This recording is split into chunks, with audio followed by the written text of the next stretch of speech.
വൈകുന്നു. ഹൈക്കമാൻഡുമായി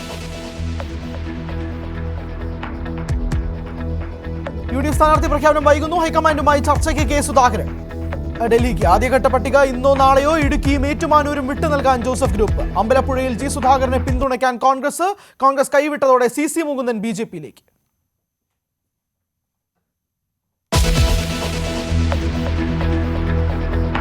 NDA ആദ്യഘട്ട സ്ഥാനാർത്ഥി പട്ടിക ഉടൻ. BJP സ്ഥാനാർത്ഥികളെ ഒരുമിച്ച് പ്രഖ്യാപിക്കാൻ നീക്കം. ബുധനാഴ്ചയ്ക്കകം സ്ഥാനാർത്ഥി നിർണയം പൂർത്തിയാക്കാൻ ഘടകകക്ഷികൾക്ക് നിർദ്ദേശം.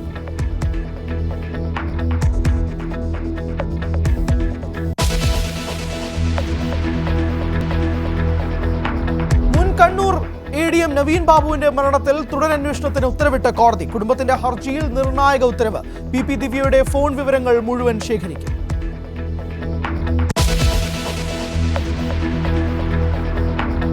ഓൺലൈൻ തട്ടിപ്പ് പരാതിയിൽ കണ്ണൂർ DCC ജനറൽ സെക്രട്ടറി അറസ്റ്റിൽ. പിടിയിലായത് കെ സുധാകരന്റെ അടുത്ത അനുയായി. കല്ലിക്കോടൻ രാകേഷിനെ പിടികൂടിയത് 1 കോടി തട്ടിയെന്ന പരാതി.